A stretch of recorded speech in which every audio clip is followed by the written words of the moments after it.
राष्ट्रीय प्रौद्योगिकी संस्थान एनआईटी हमीरपुर में अब चीड़ की पत्तियों से बिजली तैयार की जाएगी।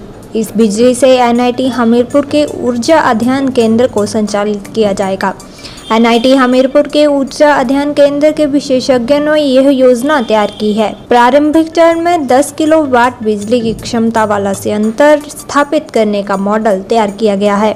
ऊर्जा अध्ययन केंद्र ने नवीन एवं नवीनीकरण ऊर्जा मंत्रालय को प्रपोजल भेजी गई है।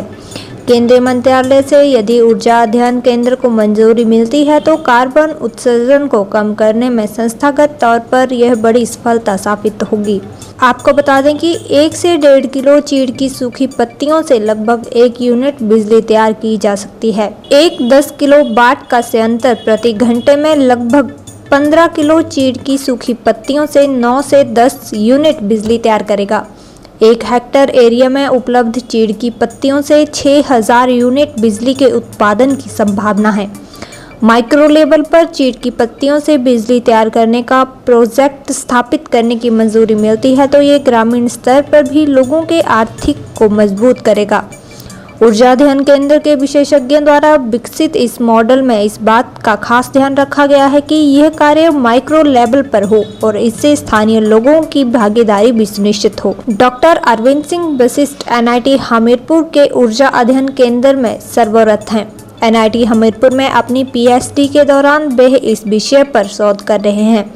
चीड़ की पत्तियों से किस तरह से बिजली तैयार करने की पॉलिसी को लागू कर पर्यावरण संरक्षण और लोगों की आर्थिकी को मजबूत किया जा सकता है, यही उनका विषय रहा है। डॉक्टर अरविंद सिंह वशिष्ठ उत्तराखंड में भी कम्युनिटी लेवल पर इस कार्य को कर चुके हैं।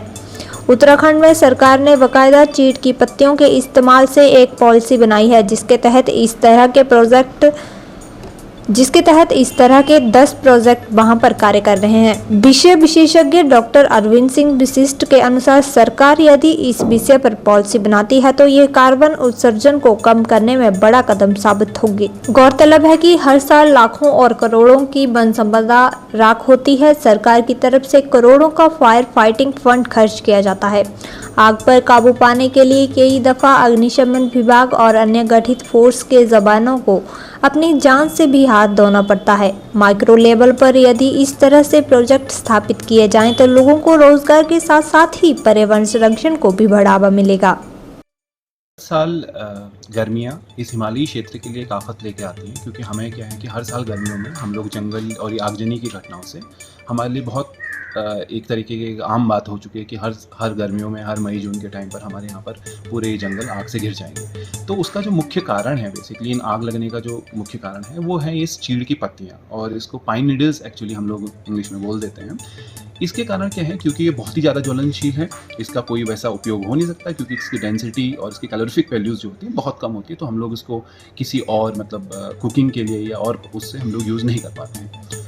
तो कई सालों के पिछले 8-9 सालों से हम लोग इस क्षेत्र में काम कर रहे हैं कि किस तरीके से इस एक वेस्ट जो है, एक बेसिकली जो हमारे लिए किसी काम का नहीं है, उसको हम कैसे यूटिलाइज़ कर पाएँ, कैसे हम इसको ऊर्जा के में बदल पाएँ। तो ऊर्जा हमारा जो केंद्र है यहाँ पर एनआईटी हमीरपुर में, इसमें हम लोगों ने एक शोध से ये हम लोगों ने इकट्ठा किया कि ये जो चीज़ है इसके हम लोग इलेक्ट्रिसिटी में इसको हम लोग कन्वर्ट कर सकते हैं। तकरीबन हर 1 से 1.5 किलो आपको 1 किलोवाट ऊर्जा उत्पन्न कर सकता है। पर इसके परिप्रेक्ष्य में काफ़ी ऐसी चीज़ें हैं जिनको ध्यान में रखना बहुत ज़रूरी है। उसमें कई सारे ऐसे पैरामीटर्स हैं जिनको हम लोगों ने ध्यान में रखा है और वो ज़रूरी भी है अगर आप एक सतत विकास की बात करें तो उसमें जब हम लोगों ने देखा तो हमें एक लगा कि जो हमारा इन्वायरमेंटल कंसर्न है, सोशल इससे क्या चेंजेस हो सकते हैं वो है, हमारा इकोनॉमिकल इससे क्या ग्रोथ हो सकती है, हम लोगों ने उसको लगा, और टेक्नोलॉजिकली हम लोग बेसिकली कैसे इस चीज़ को इम्प्लीमेंट करेंगे वो हम लोगों ने इन 4 पैरामीटर्स को इसको स्टडी किया। तो हम लोग इसको राज्य और देश के स्तर पर हम लोग इसको आगे ले जाने की कोशिश कर रहे हैं। उत्तराखंड में भी सिमिलर सेम सिद्धांत पर चलते हुए उत्तराखंड गवर्नमेंट ने भी 2018 में एक पाइन पिरूल नीति, बेसिकली पिरूल इसका वहाँ पर राज्य स्तरीय पे जो नाम होता है उसको पिरूल इसको बोलते हैं। तो पिरूल नीति या उसको बोलिए कि पाइन नीडल पॉलिसीज़ वो लेके आए हैं, जिसके तहत उन्होंने 10 किलोवाट से लेकर 250 किलोवाट तक के प्रोजेक्ट्स को इसके अंदर रखा है, जिसको एमएसएमई के थ्रू वो लोग प्रमोट कर रहे हैं और अभी वर्तमान में ऐसे 8-10 प्रोजेक्ट वहाँ पर रनिंग भी हैं। फिजिबिलिटी को, वो केवल इकोनॉमिक फिजिबिलिटी नहीं हो सकती, वो सोशल एक्सेप्टेंस होना उसका बहुत ज़रूरी है, वो इन्वायरमेंटल प्रोटेक्शन उसके संग होना बहुत ज़रूरी है। तो इन सब चीज़ों को लेते हुए कैसे हम लोग इसको आगे लेके चलेंगे, इस ओर हम लोग पूर्ण रूप से कार्य कर रहे हैं। हमारे इस पूरे उस पर हम लोगों ने, क्योंकि इसमें अलग अलग जो मिनिस्ट्रियाँ जो है काम कर रही हैं, बेसिकली अगर आप देखिए तो इन्वायरमेंटल एक मिनिस्ट्री है जो इस पर काम कर रही है, दूसरा जो हमें मिनिस्ट्री जो एमएनआरई से हम लोग बोलते हैं, वो ऊर्जा मंत्रालय जो हमारा है वो भी भारत सरकार का, वो भी इस पर काम करते हैं। तो हमने दोनों लेवल पर कोशिश की है, स्टेट गवर्नमेंट के साथ भी और सेंटर के साथ। तो हम लोग ऑलरेडी एक प्रपोजल भेज चुके हैं ताकि हम लोग एक ऐसा मॉडल इस जगह पर स्थापित कर पाएँ जो भविष्य की संभावनाएं और भविष्य की खोज को मतलब और लोगों को भी इस ओर प्रेरित करें।